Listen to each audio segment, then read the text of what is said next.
আশা করি আপনারা সবাই ভালো আছেন। আমিও ভালোই আছি। আমার চ্যানেলে আপনাদের সকলকে সুস্বাগতম। আজকে আমার কিন্নর ও স্মৃতি ভ্রমণের এই পর্বে আমরা ঘুরে নেব হিমালয়ের অজন্তায়। হ্যাঁ, ঠিক ধরেছেন, আমি বলছি তাবো মোনাস্ট্রির কথা। আনুমানিক 996 খ্রিস্টাব্দে গুরু রিনচেন সাংপো কর্তৃক প্রতিষ্ঠিত এই গুম্ফা এক বিস্ময়। ভ্যালির বুকে অবস্থিত তাবো মোনাস্ট্রি এই ছোট্ট শহরের শ্রেষ্ঠ আকর্ষণ। ধর্মচক্র ঘুরিয়ে প্রবেশ করলাম প্রাচীন গুম্ফার চত্বরে। মূলত মাটির তৈরি একতলা গুম্ফা, যার ছাদে ওঠা নিষেধ। তবে এক অন্ধকার গলিপথ পেরিয়ে সেখানে ঢোকার পর সেই অদ্ভুত শান্ত পরিবেশে কিছুক্ষণ ধ্যানে বসে মন প্রাণ যেভাবে জুড়িয়ে গেল তা আগে কোনো দিনও হয়নি। ভেতরে সূর্যের আলো ঢোকার এক প্রাচীন জানালার ব্যবহার মুগ্ধ করে। বুদ্ধদেবের মূর্তি, অনবদ্য সব থাঙ্কা, অসাধারণ সব রঙিন ফ্রেস্কো দেখে চোখ জুড়িয়ে গেল। মূলত অজন্তার গুহা চিত্রের সঙ্গে সাদৃশ্য থাকার জন্যই তাবো মোনাস্ট্রিকে হিমালয়ের অজন্তা বলা হয়ে থাকে। 1973 সালে এক ভূমিকম্পে এই গুম্ফার প্রভূত ক্ষতি হয় এবং তারপর নতুন করে তৈরি হয়।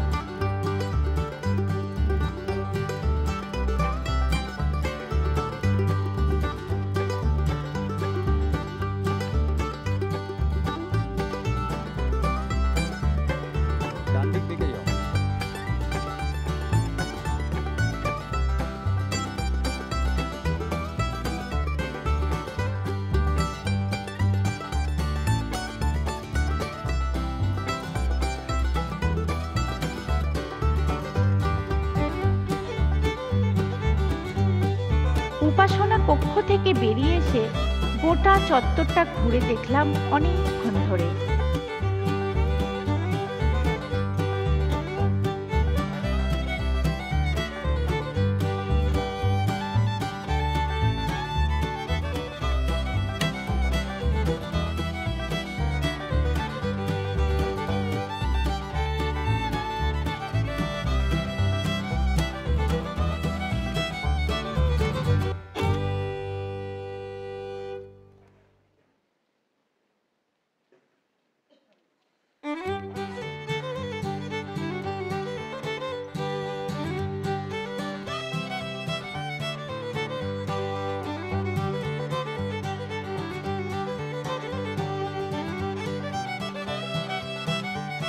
গোটা জায়গাটা জুড়ে ছোট ছোট সব মাটির স্তূপ, লম্বা এক প্রেয়ার ফ্ল্যাগ আর প্রচুর শ্লোক লেখা পাথর দেখতে পেলাম, যা সম্ভবত ভক্তরা তাদের মনস্কামনা পূরণের জন্য রেখে গেছেন।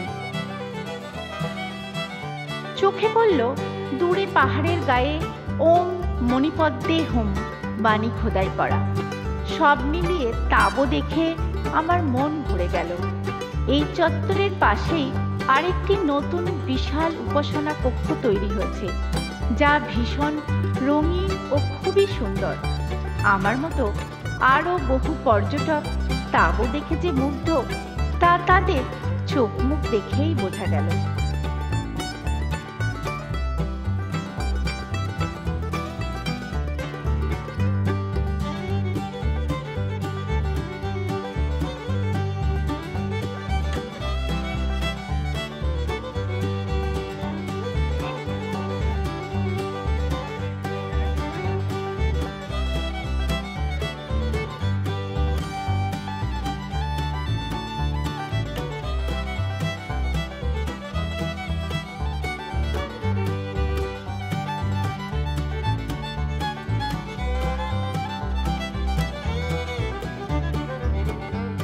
অনেকক্ষণ তাবো মোনাস্ট্রিতে কাটিয়ে আমরা এগিয়ে চললাম কাজার পথে। দূরত্ব অনেকটাই, আর কোথাও কোথাও রাস্তা বেশ খারাপ। তাই বলে শরীর বা মন কিন্তু একটু ক্লান্ত হয় না, কারণ দুদিকের অপরূপ পথ সৌন্দর্যের কাছে সেই কষ্টটুকু ম্লান হয়ে যেতে বাধ্য। ঝকঝকে নীল আকাশ, কোথাও ধূসর কোথাও বা হলুদ পাথরের পাহাড়, মাঝে মাঝে উজ্জ্বল সবুজ ক্ষেত আর ছোট্ট ছোট্ট ঝোপঝাড়। এর সাথে সঙ্গ দেয় খরস্রোতা সবুজ স্পিতি নদী।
আঁকাবাঁকা পথে পাহাড়ের বুক চিরে বয়ে চলা এ নদীর সৌন্দর্য ভাষায় প্রকাশ করা কঠিন।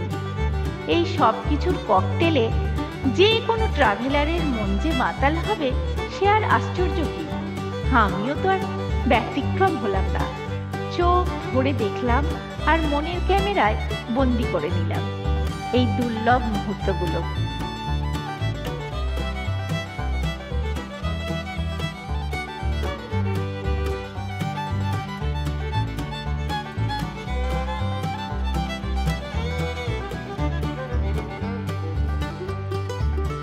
এমনই আঁকাবাঁকা পথে চলতে চলতে গাড়ি এসে থামলো স্পিতি নদীর পাড়ে। চোখে পড়ল অদূরেই এক দুর্দান্ত ঝুলন্ত সেতু, যার তলা দিয়ে দুর্বার গতিতে বয়ে চলেছে দুরন্ত স্পিতি নদী। বহু হিন্দি সিনেমায় এই ঝুলন্ত ব্রিজে দাঁড়িয়ে গানে লিপ মিলিয়েছেন অনেক নায়ক নায়িকা। অত্যুৎসাহী পর্যটকরা সেটার উপর দাঁড়িয়ে কিংবা পার হয়ে উল্টো দিকে গিয়ে তুলছে দেদার ছবি আর ভিডিও। আমিও পিছিয়ে থাকি কেন, উঠে পড়লাম ব্রিজে আর দুলতে দুলতে ওপারে গিয়ে আর ব্রিজে দাঁড়িয়ে তুলে নিলাম প্রচুর ছবি আর এনজয় করলাম প্রাণ ভরে।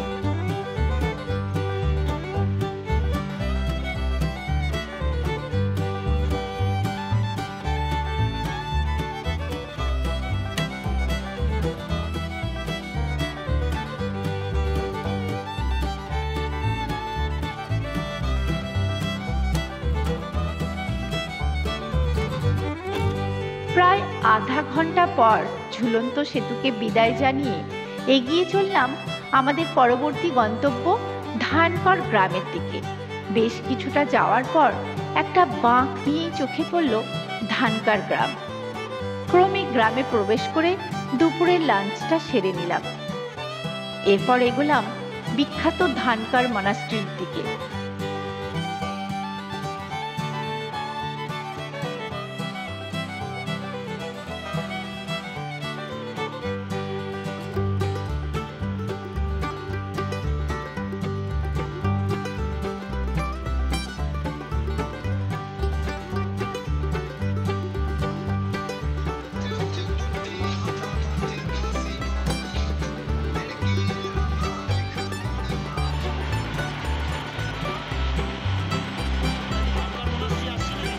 পাহাড়ের মাথায় কিছুটা কসরত করে খাড়ায় সিঁড়ি বেয়ে উঠতে হয় ধানকর মনাস্ট্রিতে।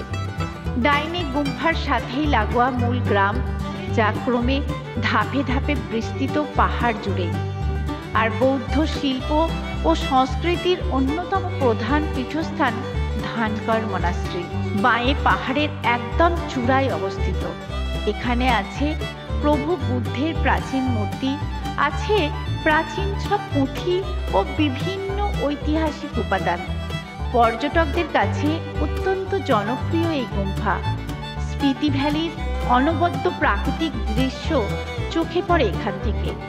দেখলাম শেষ বিকালের আলোতে স্বর্ণাভ আভায় সজ্জিত হয়ে উঠেছে আশেপাশের পাহাড়, যেন সেই ম্যাকেনাস গোল্ড সিনেমার সোনার পাহাড়ের প্রতিচ্ছবি আমার চোখের সামনে।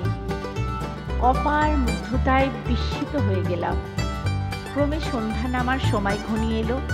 ধানকারকে বিদায় জানালাম। আমরা এগিয়ে চললাম কাজার পথে। ভিডিওটি আপনাদের কেমন লাগলো অবশ্যই কমেন্ট করে জানাবেন। ভালো লাগলে শেয়ার করবেন। সবাই ভালো থাকবেন, সুস্থ থাকবেন, সবাই সবার পাশে থাকবেন, মুনমুনস প্যাশনের সাথে থাকবেন। আবারও দেখা হবে অন্য